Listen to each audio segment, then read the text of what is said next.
Paz e bem para você. Seja bem-vinda, bem-vindo a mais uma aula da disciplina de Fundamentos do Mundo do Trabalho, do curso de Cooperativismo. Eu sou o professor Euliene e estou aqui com o professor... Professor Diego, né? Obrigado, professor Euliene. Agradeço mais uma vez a participação e a presença de vocês na nossa aula. Chegamos a essa aula, então, de revisão. Posteriormente, vocês realizam a prova da nossa disciplina, né? E desde já, lembrá-los que nessa aula de hoje, a dinâmica de dúvidas, ela funciona, então, de forma diferenciada, né? Nós teremos aí uma aula direta antes que vocês realizem a prova. E o nosso chat vai estar a todo momento acompanhando ao longo da aula e as dúvidas vão ser enviadas em tempo real ao longo mesmo das aulas e nós tiraremos as dúvidas de vocês também ao longo dessa aula. Então, qualquer coisa, estaremos aqui a postos e bom proveito para vocês nessa revisão de hoje também, tá bom, professor Eliane? A nossa aula hoje está tematizada como avaliação, uma oportunidade de aprendizagem. O conteúdo: conceito de trabalho, história do trabalho e o trabalho na atualidade.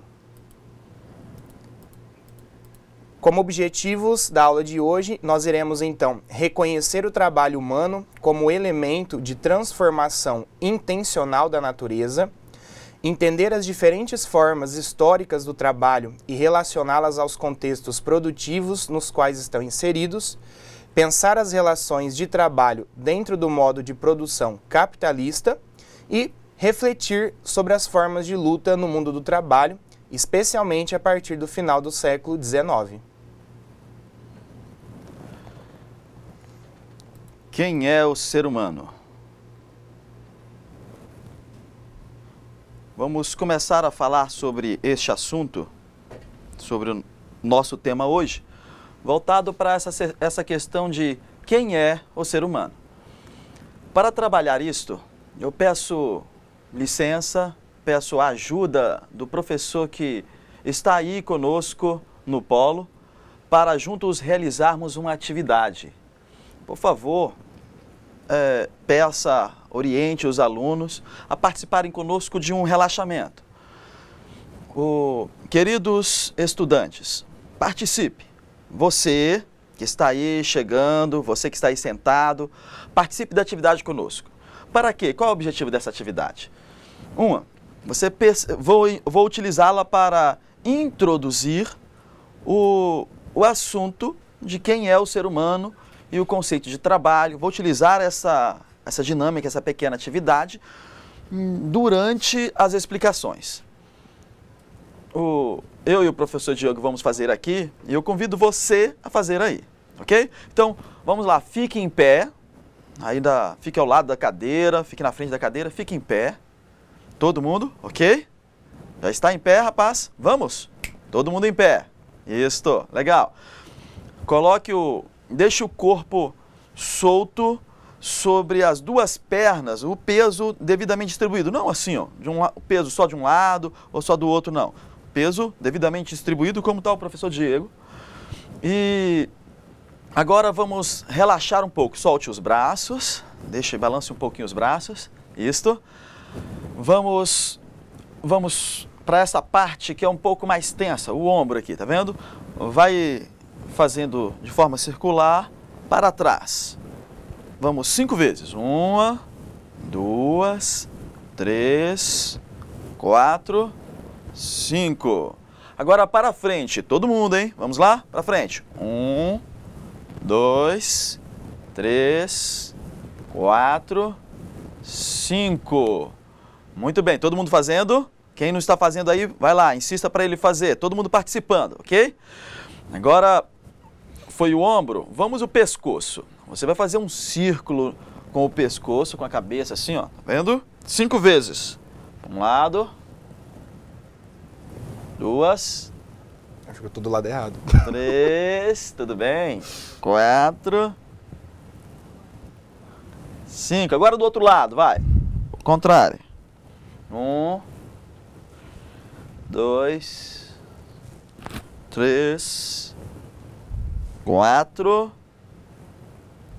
5. Muito bem. Bem melhor, né, agora? Você que veio de uma prova, já está um pouco mais descansado, esse lado é um pouco tenso, essa parte aqui em nós. Agora, vamos trabalhar um pouco com a situação da face. Todo mundo falando A, assim, ó. Isso. Agora, falando U. Isso. Então, você está vendo? Relaxando o seu rosto um pouco. Isto. Agora, vamos trabalhar com as mãos. Estique as mãos, tá vendo? Segure firme as mãos, como se estivesse apertando aí. Isso, aperte, segure firme, 5 segundos. 1, 2, 3, 4, 5. Solta, isso.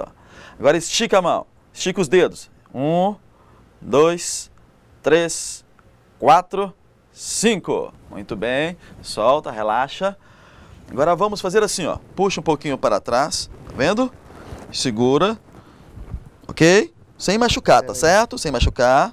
5 segundinhos, não força muito. 1, 2, 3, 4, 5. Todo mundo participando? Agora o outro braço, vamos lá. Outro braço. 1, 2, 3, 4, 5. Muito bem. Isto. Agora, desafio, hein? Quero ver quem vai conseguir isso aqui. Vamos ver se o professor Diego vai conseguir. Eu já tô avisando que eu não tenho coordenação motora, hein, gente? Vamos ver, olha, todo mundo, hein? Quero ver quem vai conseguir esse daí, hein? Você vai levantar o pé aqui e segurar com a mão, tá vendo? Isto, 5 segundos. Vamos ver se você consegue sem cair. 1, 2, 3, 4, 5. O outro lado, vamos lá. Isto. 1, 2, 3, 4, 5. Muito bem. Agora, balance um pouco a perna. Isso. Faça circular com o pé lá embaixo, tá vendo? 5 segundos. 1, 2, 3, 4, 5. O outro pé, vai lá. 1, 2, 3, 4, 5. Muito bem.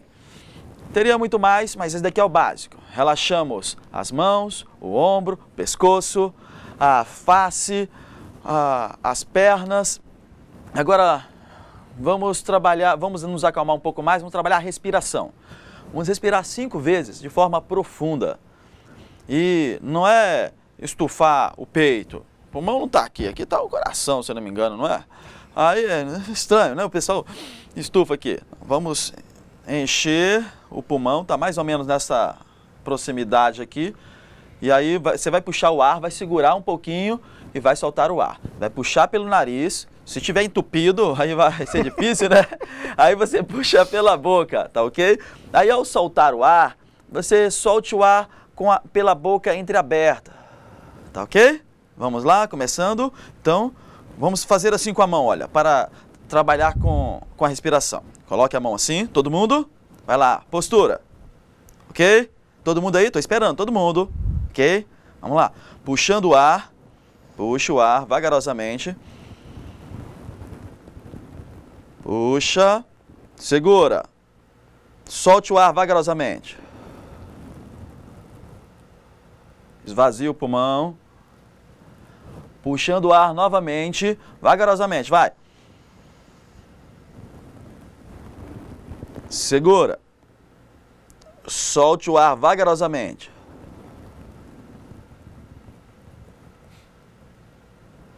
Terceira vez, vamos lá, puxando o ar. Segura.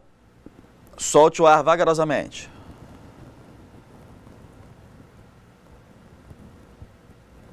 Quarta vez, puxando o ar, muito bem, vamos lá. Segura. Solte o ar vagarosamente. Quinta e última vez, vamos lá, puxando o ar. Segura. Solte o ar. Muito bem, vou abusar da sua paciência só mais um pouquinho. Você agora está um pouco mais descansado, vejo uma prova, relaxou um pouquinho. Você não está sozinho, você não vive sozinho. Você tem aí o seu colega, você tem aí o seu professor. Quero lhe convidar a fazer uma espécie de terapia do abraço. Abraçar, no mínimo, pode ser mais, no mínimo 2 pessoas, estas que estão mais próximas aí de você. Dê um abraço gostoso, diga para esta pessoa, você é importante, eu acredito em você. Agora, com ele, vamos lá. Você é importante, eu acredito em você. Eu acredito em você. Eu também. Muito bem. Terminou o abraço, vamos retornando para os nossos lugares. Ok? Atenção. Ok, todo mundo retornando para o seu lugar. Se acalme, já descansou um pouco, vai voltando. Sente-se, todo mundo muito atento para a aula. Esse foi para descansar um pouco aquela tensão da prova que vocês acabaram de fazer. Estava com vontade de se relacionar, já abraçou o colega, descansou. Agora eu quero a sua atenção aqui. Volte a atenção para cá. São 10 perguntas objetivas. 10 questões. É um momento propício para você exercitar sua aprendizagem. Eu irei dar a resposta das 10 questões na aula de hoje. Fique atento. Você, quando estiver resolvendo a avaliação, você... o professor falou isso hoje. Eu vou falar. Fique atento. Faça a sua anotação. Tire a sua dúvida. Se você não entendeu alguma coisa, entre aí no chat. Fale com o Diego aí. Não entendi isso que o professor acabou de falar. De repente ele responde ou ele manda para mim. Olha, eu quero saber mais sobre isso. Tudo bem. Nós temos este tempo para tirar as suas dúvidas. Coloquei apenas as 10 perguntas. Somente isso. Elas vão aparecer aqui em forma de respostas. Eu vou trabalhando a temática da resposta da pergunta. Fique atento. Primeira questão para introduzirmos é isto que eu acabei de falar no início. Quem é o ser humano? E para trabalhar quem é o ser humano, comecei com essa dinâmica, com essa brincadeira. Ora, o ser humano ele não é apenas intelecto. O intelecto faz parte do ser humano. Ou melhor, é o ser humano, mas não é todo ele. Ele é mais do que isso. Nós temos um filósofo chamado Aristóteles, dito lá nas primeiras aulas, e ele então em seu livro, em suas reflexões, ele olha para todos os seres do mundo e ele sai classificando estes seres. Ele classifica segundo a perfeição deles. Vamos dizer assim, tem ser que só tem 5% de perfeição, tem ser que tem 25%, tem ser que tem, assim, 80% de perfeição, e assim ele vai classificando. É claro que ele não usou essa ideia de porcentagem, é isso que eu estou falando, é para você entender a ideia. E aí eu fiz um esquema para ajudar você a entender, que eu chamo de escada dos seres, segundo Aristóteles. É baseado especialmente em seu livro sobre a alma. E aí nós vamos entender que o ser humano, ele é especialmente intelecto, mas não apenas isto. Ele é mais do que isto. Vamos entender. Vamos para o esquema. Escada dos seres. Então, desenhe aí no seu caderno uma escada, tá vendo? Deste jeito. Lá embaixo, no primeiro degrau, nós temos o ser que é como a pedra. Um P para lembrar a pedra, como o ferro. O que ele tem de qualidade? Ele apenas existe. O E para lembrar a existência. E aí, depois da pedra, um ser que, além de existir, tem um outro atributo. O ser flor, o ser planta, o ser coqueiro. Ou seja, o ser planta, ele existe com a pedra, o que ele tem a mais? Vida, devolva a minha fantasia, o sonho de viver a vida, devolva-me o ar. Vida, né? E aí, você tem outro ser mais perfeito, que é o ser animal. O ser animal. O ser animal, ele existe como a pedra. Tem vida como a planta, o que ele tem a mais? Alguém adivinha aí? Lembra das primeiras aulas? Instinto. Isto. E nós temos um outro ser, que é o ser você, né? É o ser, S de ser, e H de humano. Olha aí, o ser humano. O ser humano, ele existe como a... Completa aí. Isto, como a pedra. Tem vida como a... Diga aí. Isto, a planta. E tem instinto como o animal. O que ele tem a mais? Ele tem razão. Lembram disso? Muito bem. E o que a razão faz com o ser humano? Ora, a razão, ela liberta o ser humano da força do instinto. O instinto é uma força da natureza que obriga o ser a uma determinada ação. E a razão liberta o ser humano desta força, desta programação da natureza, e ele cria ideias. Vou desenhar uma lâmpada aqui para lembrar a palavra ideia. E esta ideia não fica solta. Essa ideia, ela precisa ser colocada em prática. Em prática. Ok? E aí, a unidade entre a teoria e a prática, nós a encontramos onde? Pelo trabalho. O trabalho, eu dizia em uma das aulas, o trabalho é o liquidificador da prática. Trabalho. Ok? Havendo tempo mais para frente, eu vou retornar para trabalhar essa diferença, que foi trabalhada em outras aulas, da razão para com o instinto. Agora me interessa exatamente este elemento aí, o elemento do trabalho. Então, o trabalho é isto, é onde o ser humano vai se realizar, né? Ele vai unir a teoria e a prática. Então, vamos para o conceito de trabalho. O que é o trabalho? Então, quando falamos em trabalho, nós podemos lembrar de uma árvore. Uma árvore, você vê isto. Você vê simplesmente a copa da árvore. Quando falamos em trabalho, nós esquecemos até da raiz. Olhamos apenas para a copa. Ou seja, olhamos para o conceito capitalista de trabalho. E aí, lembra? Trabalho como meio de ocupação. Tá trabalhando? Você não está trabalhando? Seu desocupado, né? Então, trabalho e ocupação. Trabalho é sinônimo de emprego, uma ocupação específica, né? Você foi contratado por alguém. Para que você tem que estar empregado? Para ganhar dinheiro. Você não quer trabalhar de graça, né? E você está trabalhando, você está inserido em uma sociedade, inserção social. Você trabalha para quê? Para você se sustentar, para você não morrer de fome. E ao falar em morrer de fome, alguns então ligam o trabalho muito a essa ideia de sobrevivência. Vamos à luta para sobreviver, né? É isto que nós vemos normalmente do trabalho. Mas a raiz do conceito de trabalho, esta parte aqui de baixo, que muitas vezes nós não pensamos nela, é exatamente o conceito filosófico.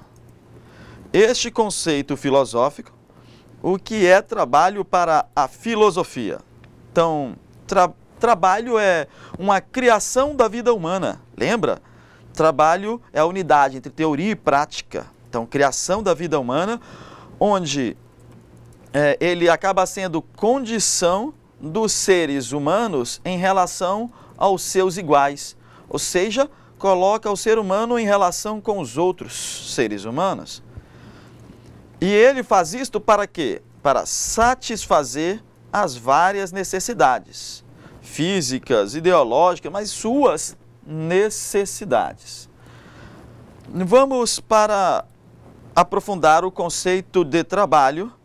O conceito de trabalho voltado para a criação da vida humana, ou humano em toda a sua diversidade, em toda a sua beleza. Está aparecendo aí uma criança, linda essa criança, né?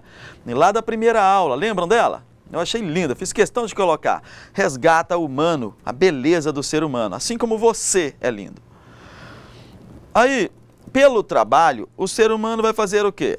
Ele vai criar a sua identidade. Quem é você?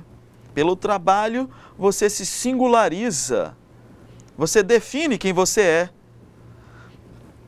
Segundo Aristóteles, nós somos o que fazemos. Então veja aí, define a nossa singularidade. Também pelo trabalho, nós iremos transformar a natureza. Há uma transformação da natureza. Essa imagem aí eu queria resgatar a ideia de transformação. Parece que está ventando, transformando.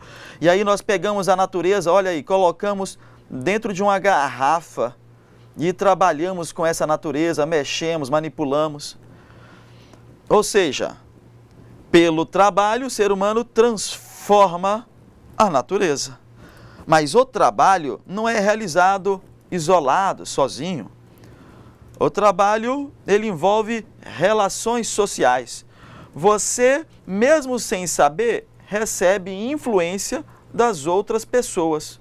Em qualquer lugar do mundo, por mais que você ache que está fazendo um trabalho único, singular, só seu, mas na verdade está sofrendo influência das outras pessoas. Porque somos seres sociais. E isso não acontece só agora não com você, aconteceu durante toda a história. Eu trago esta imagem aí para vocês de várias pessoas em botes, em corredeiras, tá vendo? Na água aí, remando. Então no trabalho as pessoas estão tentando sobreviver, criaram aí um bote, estão vendo? Montaram um bote para não submergir, para não afundarem na água, ou seja, na natureza, não serem devorados, destruídos pela natureza. E nisto, cada um tem uma função, pega um trabalho e luta para sobreviver. E todo mundo depende do trabalho um do outro, está vendo? Ninguém, e aí aos poucos as pessoas mudam de trabalho, vão pessoas em direções diferentes, de maneiras diferentes, e assim vamos trabalhando coletivamente. Então, vamos para um outro conceito de trabalho, um conceito lá de Aristóteles, que nós tiramos do livro A Política. Ora, vai aparecer, está aparecendo várias imagens aí para você, lembra da primeira aula ainda? Então você tem aí um homem trabalhando, você lembra isso aí, você que muitas vezes já pegou aí na enxada, foi cuidar da terra, tem uma mulher tendo um filho, tem aí logo depois duas figuras lembrando o artesanato e tem um grupo de pessoas conversando. Ora, para Aristóteles, as duas primeiras figuras seriam trabalhos passivos. É o trabalho típico do escravo. Ou seja, tanto o parto quanto o cuidado da terra, você não tem que fazer muita coisa, você tem que se adaptar ao que está acontecendo. Você não interfere muito, você simplesmente se adapta à realidade. Já este trabalho do artesanato é um trabalho ativo, trabalho típico do cidadão. Os gregos, homens, eram cidadãos, mulheres, estrangeiros, eles não são cidadãos, ok? Cidadãos na Grécia eram apenas 10% da população. Mas o fato é que, neste momento, você interfere na natureza. Há um trabalho com criatividade, você não é mais passivo. E aí tem o trabalho intelectual, que é a última figura. Nesse trabalho, as pessoas estão debatendo. É a questão da ética, a questão da política.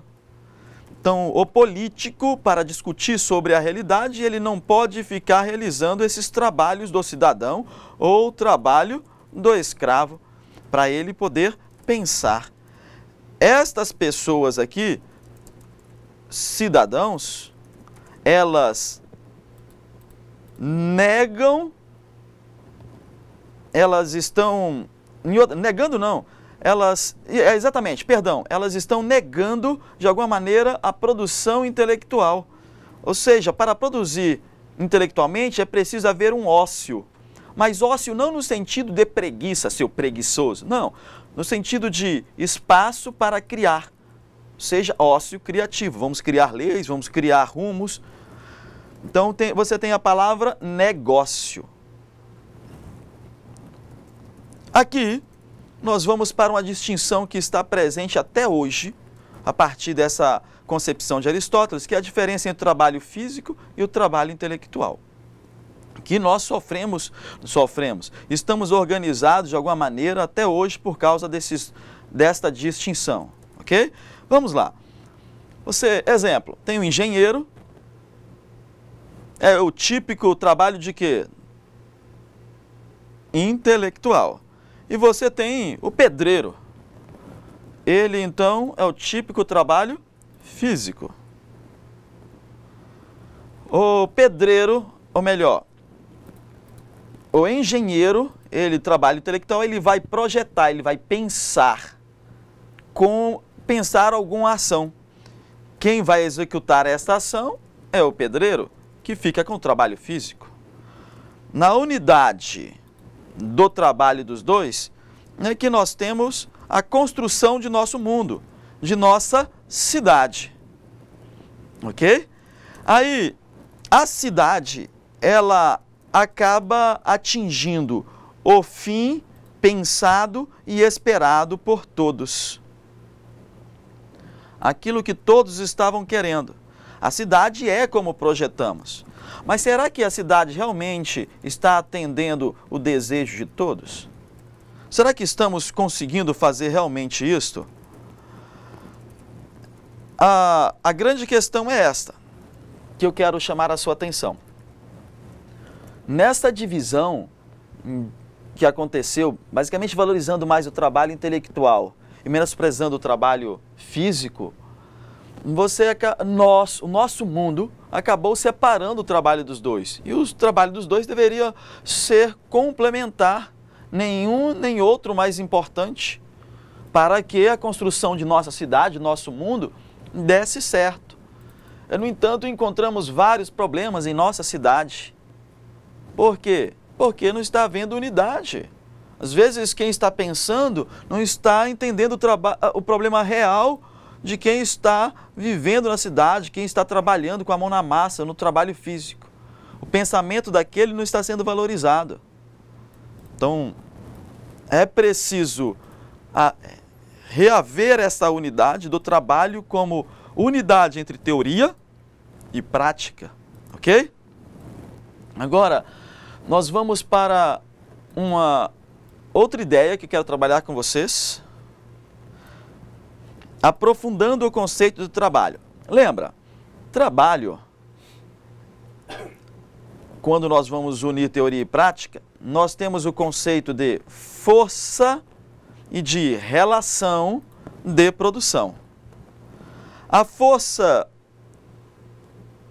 de produção é também chamado de meio de produção. Forças ou meios, tudo a mesma coisa, são todos os elementos da natureza, então pedra lascada, pedra polida, os instrumentos utilizados, então entra aí a força do ser humano, que essa força pode ser um músculo intelectual ou mesmo do braço, algo braçal. O ser humano acaba sendo força ou meio de produção. Não dá para todo mundo fazer a mesma coisa. Aí nós temos o conceito de relação de produção. Nas relações de produção, nós temos a divisão de vários sistemas de produção. Está aparecendo aí para você o confronto entre duas imagens. Está vendo? Vai aparecendo. Quero resgatar com isto que durante a história, nos vários sistemas de produção formados pelos tipos de relações de produção, nós encontramos um conflito entre dois grandes grupos em nossa sociedade. Nós temos aí pessoas, nós temos o trabalho de todos sendo realizado, está vendo o grupo? Mas parece que alguém aqui nesse grupo acha que o trabalho dele é mais importante, então ele acha que deve ficar com a maior fatia do que é produzido por todos. Por isso aparece de um dos lados uma figura maior, que representa aquelas pessoas que acham que na relação de produção o que ela faz é mais importante, por isso tem que ganhar mais, merece muito mais. E isto nas várias figuras que apareceram aí. Vamos dar nomes a estes personagens.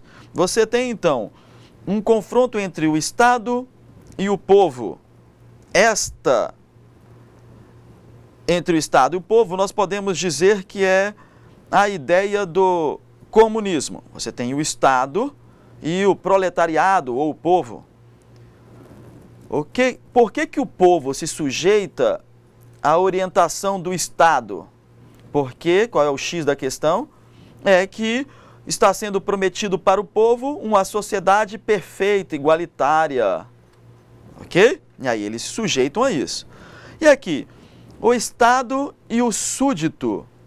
Então, por que o súdito se sujeita à orientação do Estado? O Estado aqui se apresenta não como administrador, se apresenta como dono de todo o território. Isso aqui é justificado normalmente pela religião, que diz que um rei é Deus e é dono de tudo. E as pessoas acabam se sujeitando, tendo que pagar aluguel para viver nas terras do Estado. Você tem uma outra relação que é a escravista. Aqui, a anterior, esta daqui, é a asiática, né? Modo de produção asiático. Agora vamos para o escravista. No escravista, você tem a relação entre o dono e o escravo. Qual é a ideia que sujeita uma pessoa a esta relação? A ideia de superioridade e inferioridade. Um dono que acha que é muito mais do que um outro ser humano que é menos. Então, essa ideia de superioridade é que mantém esta relação. Esse é o X da questão. E aí, você acaba com isto, você tem um outro tipo de relação, que é a relação entre senhor e servo, que é a típica da Idade Média. O X da questão aqui, quem mantém essa relação, é a religião, onde mostra o senhor como uma espécie de provedor e o servo, como protetor, o senhor como protetor e o servo como aquele que alimenta toda a sociedade. E você tem uma sociedade capitalista, na relação entre proprietário e proletário, que é a nossa, em que nós trabalhamos ou nos sujeitamos a essa relação por causa do dinheiro. Então, aqui nós temos o exemplo de todos os sistemas de produção. Vamos focar alguns, em especial aqueles que, lembra? Vai aparecer aí para vocês na avaliação daqui a pouco. Fique atento. Tem aí uma imagem. O que nós vemos do sistema de produção? Aqui é o sistema de produção o quê? Capitalista, esse daí? Esse é o sistema, comunista? Não, você já identificou sistema primitivo de produção. Não coloquei lá no slide anterior, exatamente porque ia destacar aqui. O que nós vemos no sistema primitivo de produção? Nós vemos pessoas fazendo rituais, dançando, vemos pessoas caçando. Ou seja, o sistema primitivo de produção, ele é voltado para a satisfação das necessidades. A necessidade de abrigo e a necessidade de alimentação. No sistema primitivo, o trabalho é voltado para isto, para satisfazer a necessidade. E detalhe, como é que satisfaz essas necessidades? Por meio da caça. Olha aí. Então, aqui você tem um grupo de pessoas que são caçadores. Ali eu coloquei, para exemplificar, a ideia de coletores, que vão pegar nas árvores seus alimentos e estoca na própria natureza. Aqui é um tronco cheio de maçãs, não sei se dá para compreender aí na tela com vocês. E nós temos aí também uma outra maneira de retirar material da natureza, que é a pesca, os pescadores. Ok? Aí nisto, muitos dizem que não é uma atividade produtiva propriamente dita. Porque quando você pensa em atividade produtiva, você pensa alguém fazendo, criando alguma coisa aqui. Não. Dizem que as pessoas estão apenas retirando da natureza. Por isso, alguns dizem que isso não é uma atividade produtiva, apenas uma atividade extrativista, coletora.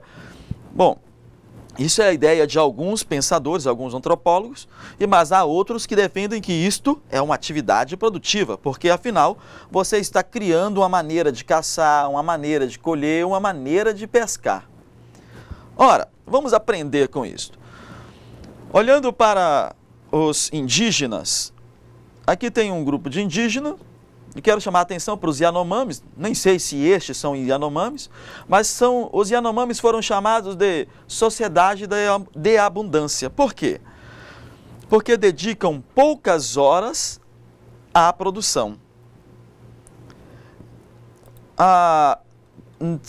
ao suprimento de suas necessidades materiais. Com essa produção, ele vai satisfazer suas necessidades.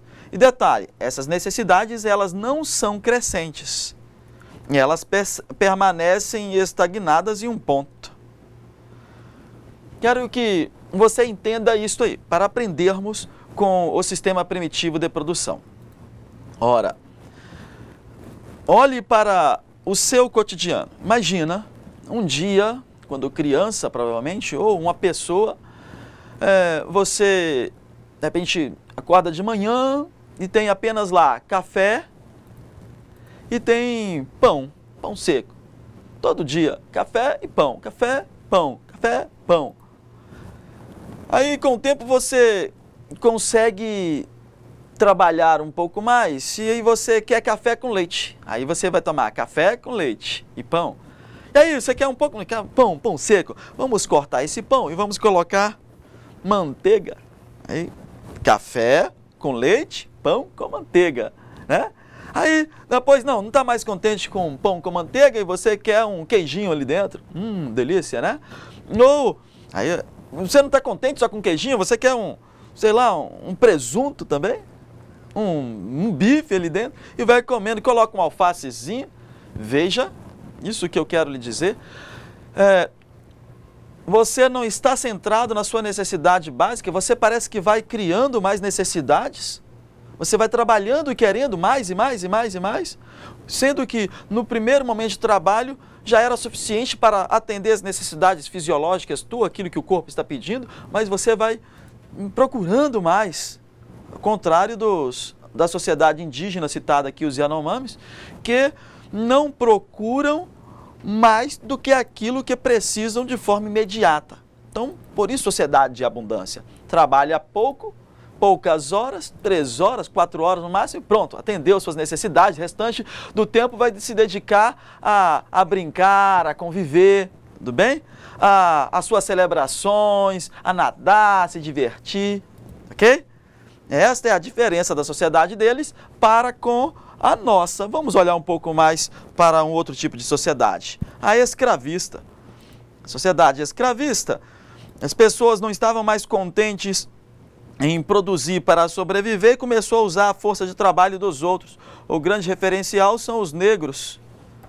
E aí você tem uma pirâmide social onde você tem o proprietário, você tem as pessoas livres e tem os escravos. O maior índice, o extremo da escravidão foi aqui nas Américas, onde o ser humano, o negro, valia às vezes menos do que a propriedade aqui. Era uma propriedade, até perguntava se tinha alma o próprio negro. E a força de trabalho dele era utilizada então para enriquecer o livre ou proprietário. Você tem outro sistema de produção, que é o feudalista. Sistema de produção feudalista, lembra, típico da Idade Média, você tem uma sociedade de estamentos, camadas sociais, servos lá embaixo, os nobres e o clero. Então você tem o servo, ele não é escravo, ele é livre, e uma prova de sua liberdade é que ele pode decidir o que plantar. Ele recebe um pedacinho de terra para viver e plantar. E é claro, isso que ele produz vai ser destinado de alguma maneira para suprir as necessidades dos nobres e dos servos. Lá, se você olhar esse quadro original, vai encontrar uns castelos lá em cima. Então, vai ser destinado para alimentar a corte e o clero. Muito bem. Aqui aparece a diferença, estão vendo? Aparece aí a diferença para com a escravidão, que é esta. Os servos podem decidir o que produzir, que demonstra a sua liberdade. Nós temos o sistema de produção capitalista. O sistema de produção capitalista, vocês sabem, ele é perfeito. Ele não tem problema nenhum. Comparando a ideia de perfeição, quem é perfeito? Perfeito é Deus. Deus é divino, Deus não muda. Então, quando diz que o capitalismo é perfeito, não há mudança no capitalismo, ele é perfeito. Deus criou o paraíso e o capitalismo também cria um paraíso para satisfazer nossas necessidades. E aí, o ser humano pecou, foi expulso do paraíso. Olha aqui, Adão e Eva, pecou. O ser humano que peca, que não obedece às orientações do capitalismo perfeito, fica onde? Na sarjeta, na pobreza. Pobre é aquele que não cumpre o que tem que fazer, não trabalha, gasta demais, por isso que é pobre. Esse é o conceito de capitalismo perfeito, consequência, pobre é assim. A culpa é dele, porque não tem problema com esse sistema. Vamos olhar para o sistema de produção taylorista específico do capitalismo. Mas antes, quero reforçar essa ideia do capitalismo como perfeição. Quero que você imagine um pouco essa situação.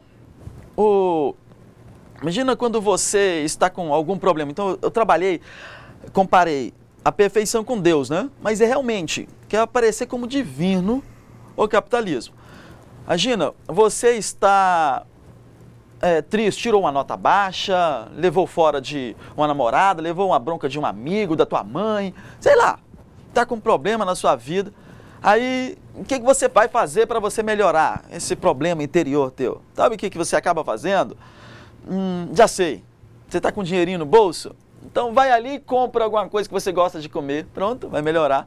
Se for mulher, com todo respeito, se você comprar uma camisa, comprar um sapato novo, uma bolsa nova, nossa, já vai começar a melhorar, né? Onde é que você vai conseguir esses dons? Os dons do capitalismo. Você vai em uma loja, em alguns lugares vai no shopping. O shopping parece ser o templo do Deus capitalismo. Você entra, até o ar lá é diferente. Você vai entrando assim, meio triste, né? Cabisbaixo, até. Na hora que você entra no shopping, você até muda a postura. Entrou no templo do paraíso, né? Começa a se sentir até melhor. Anda, parece respirando um ar diferente. Aí você vai entrando e você vê então os milagres acontecendo e você faz uma doação para uma espécie de obreiro. Entrega lá o seu dinheiro, o seu dízimo para aquele dono da loja, para aquele obreiro, e ele te dá o dom do Deus capitalismo. E você pega aquele dom, aquela camisa, aquele sapato, naquele computador, e aí você já começa a se sentir bem. Veja o efeito que o consumo está fazendo no interior. E este sistema é perfeito. Como é que trabalhamos nesse sistema? Como é que funciona o trabalho nesse sistema? Então o trabalho se tornou científico. Aí quem trouxe essa ideia de tornar científico o trabalho? Taylor. Vamos entender. Vamos lá. Então ele dividiu então o trabalho dos engenheiros, que são aqueles que pensam. Lembra quando eu falava lá sobre Aristóteles, logo no início? Aí você tem a ideia de produtividade, elevar ao máximo a produtividade, mal sai aqui. Você vai dividir as tarefas, simplificando ao máximo possível, e a produção vai dividir. Eu tinha colocado aqui no slide anterior, lá no primeiro slide com vocês, o símbolo da divisão. Então é isso mesmo, você vai dividir até que só se realize uma mínima parte. Dividir o trabalho nos seus mínimos detalhes. O trabalhador, ele não precisa perder tempo pensando. Então você tem dois tipos de trabalho, do engenheiro e o trabalho físico, que é do próprio trabalhador, aquele que vai colocar a mão na massa, vamos dizer assim. Quem colocou em prática essa ideia foi Ford. Então você tem o Fordismo, que é a evolução do Taylorismo, que é uma produção em série de um produto. Ele introduz a ideia de linha de montagem. Ele controla o tempo e o movimento das pessoas. Ele introduz a ideia de 8 horas de trabalho por $5. Ou seja, a ideia de uma produção em massa para um consumo em massa. Vamos resumir o Fordismo e o Taylorismo, olhando as suas vantagens e desvantagens. Vantagem do Fordismo-Taylorismo. Você tem uma maior produtividade. Não vamos ter escassez. Vamos produzir tudo aquilo que nós precisamos. Positivo, isso é uma vantagem, né? Ninguém vai ficar brigando por escassez. Tem muito de tudo. Vamos dividir bastante a tarefa. Você não precisa fazer tudo. Faz só uma coisa e pronto. Dá muito trabalho fazer tudo, faz só o mínimo. Pronto. Há uma mecanização. Você não tem que ficar pegando muito no pesado. Você vai fazer um trabalho simples. O pesado é feito pela máquina. Você tem... como é que você vai incentivar? Você vai dar recompensa para quem produzir mais e punir quem está atrapalhando. Deixou a luz acesa? Punição, vai descontar no seu salário. Ok? Aqui você tem o sindicato que se une com os capitalistas. O sindicato vai crescendo, muitos trabalhadores, e aí o capitalista acaba de alguma maneira ajudando o sindicato. E você acha que o sindicato vai contra o capitalista, minha gente? Aí surge um ponto de interrogação, o que acontece aqui nessa coisa boa aí, né? Detalhe, o Estado acaba ajudando o sindicato. Ora, mas aí você tem uma questão aqui, o Estado está ajudando a quem? O trabalhador, será? Ou ajudando a manter esta ideia de mais produtividade? Então o Estado acaba incentivando o consumismo, e para que o consumismo dê certo, ele vai exigir que o sindicato não atrapalhe o excesso de produção. Fique atento com isso. Aqui então apareceu o Estado incentivando o consumismo. Vamos para as desvantagens disso. Você tem aí o operário que é visto apenas pelas suas mãos. Ele não precisa pensar. Ele acaba sendo servo da máquina. Você tem então um trabalhador alienado. Ou seja, alienado por quê? Alienado porque ele não pertence mais a si, ele acaba apenas obedecendo aos outros. Apenas obedecendo o que está sendo designado pelo engenheiro, por quem pensa. O que ajuda a ilustrar isso é o filme Tempos Modernos. Veja aqui, alguém mandando, o trabalhador alienado obedecendo. A linha de montagem do Fordismo e a atividade bem simples, simplificada e fazendo sempre a mesma coisa. Ok? Agora, apesar da quantidade, aqui tem mais, aqui tem menos. E aí? Essa ideia do Fordismo, linha de montagem, divisão de tarefas, em especial, produção em massa. Isso tem como ponto positivo essa quantidade de produtos que é despejada no mercado. Mas o negativo é que a pessoa se torna menos humana. O que vale mais? O que é mais importante, afinal? Mais produto ou mais ser humano? Então, fica aí o ponto de interrogação para vocês. Ora, contra esta ideia, vamos resgatar então para vocês essa ideia do capitalismo. Quem vai criticar é Karl Marx, com a ideia de mais-valia, mais ideologia, que leva à alienação. Ou seja, temos a ideia de exploração do ser humano. vamos entender como o proprietário dos meios de produção... Opa, não vou terminar essa pergunta não. Eu quero que você fique atento aqui comigo para introduzir melhor esse slide. Queridos, então o capitalismo está se apresentando assim como algo perfeito, correto? E aí você tem a maneira de produção científica, fordista e taylorista. Muito bem. Não tem problema no capitalismo. Mas o que como é que eu vou... Você está percebendo, eu estou percebendo que tem problema. Que você não está satisfeito, eu não estou satisfeito. Então, aquilo que se apresenta como perfeito, como joia, como legal, como que não precisa mudar, você tem que mostrar um defeito. Se você não mostrar um defeito, não vai precisar haver mudança.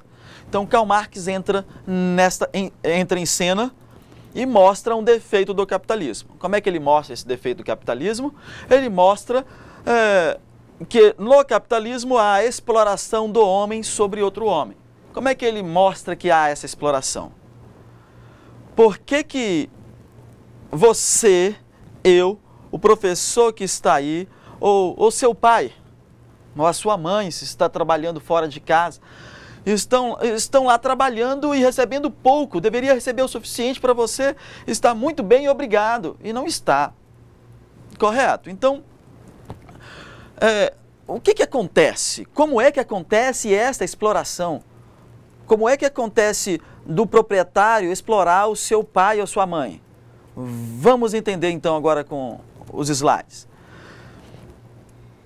Como o proprietário dos meios de produção extrai e se apropria do excedente produzido pelo trabalhador. Entendemos isto pelo conceito de mais-valia. Olha a resposta: pagando apenas por uma parte das horas trabalhadas. Como é que isso acontece? Olha aqui. Produzindo num dia de trabalho 8 horas, 4 horas de manhã, 4 horas à tarde. Em 4 horas você produz o necessário para pagar o seu salário e as outras 4 horas é excedente. Para onde vai esse excedente? Vai para as mãos do proprietário. Mas valia exatamente esse excedente, o valor a mais. Você tem outro conceito, que é o conceito de mais-valia absoluta. Mais-valia absoluta é uma espécie de acrescentar hora extra, 2 horas a mais, e o que é produzido, o pouco que é produzido aqui, não vai para você, vai novamente para o capitalista, para o proprietário.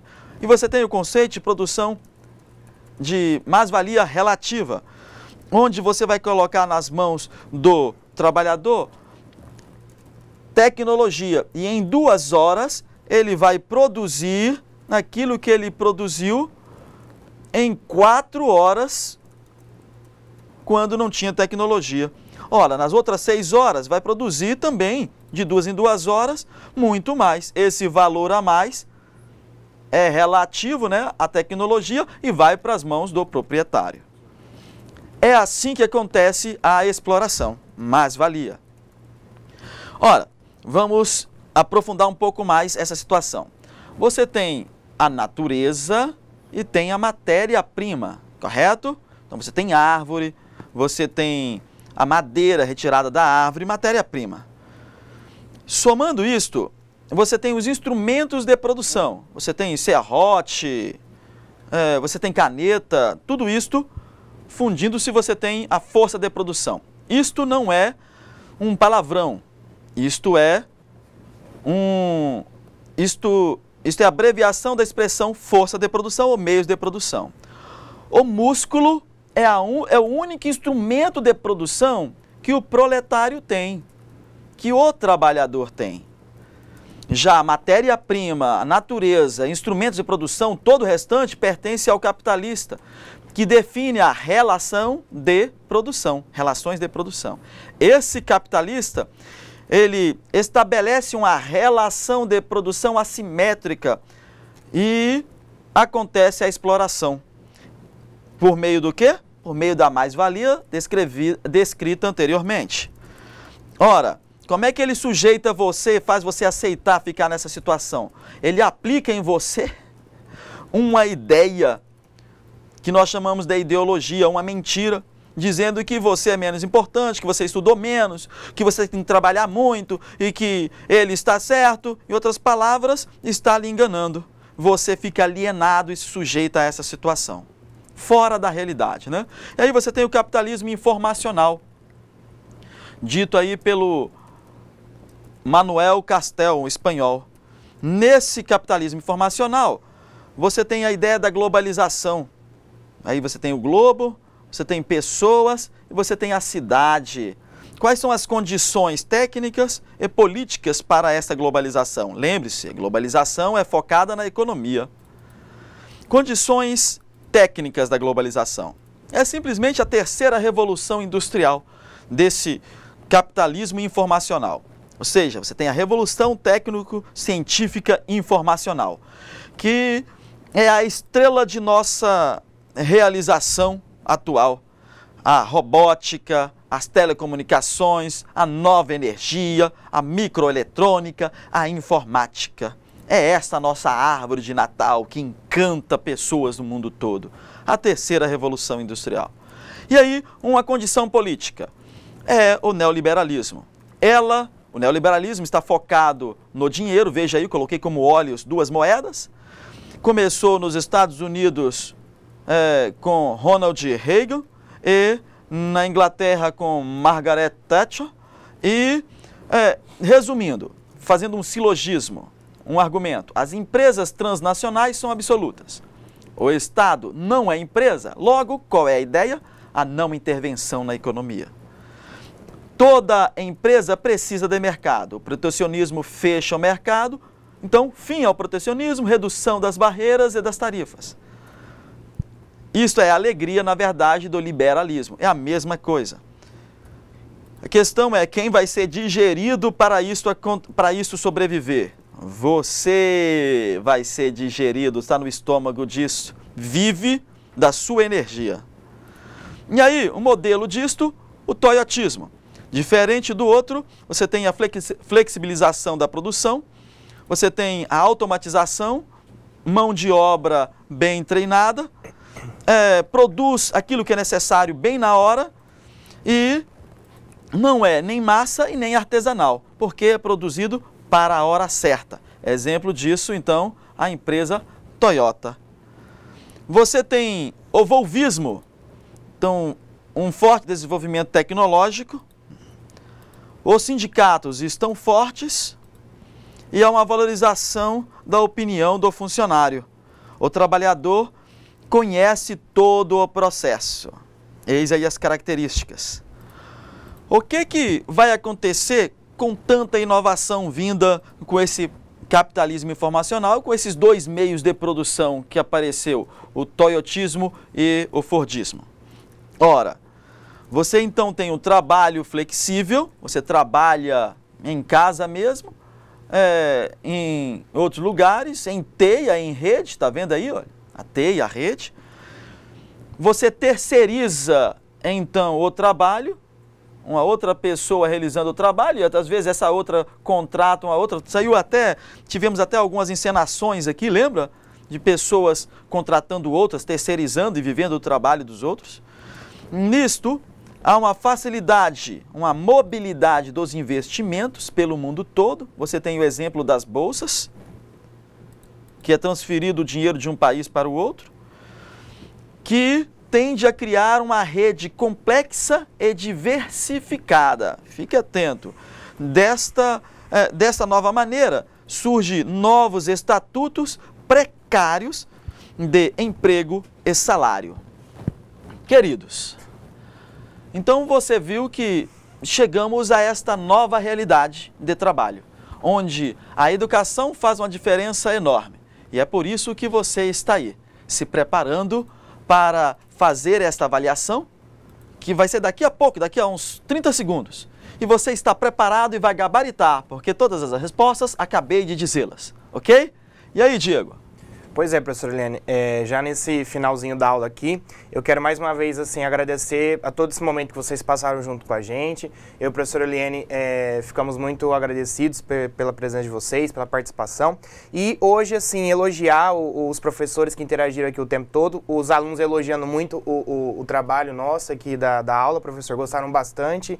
E ao longo aqui do chat, vocês perceberam que eu fico pontuando algumas coisas importantes que o professor foi discutindo ao longo da aula que poderão aí ser úteis para vocês ao longo da prova. Mais uma vez eu agradeço por esse momento, espero revê-los futuramente em alguma outra disciplina, tá bom? Professora Eliane, obrigado. Até a próxima, até uma outra oportunidade, sucesso!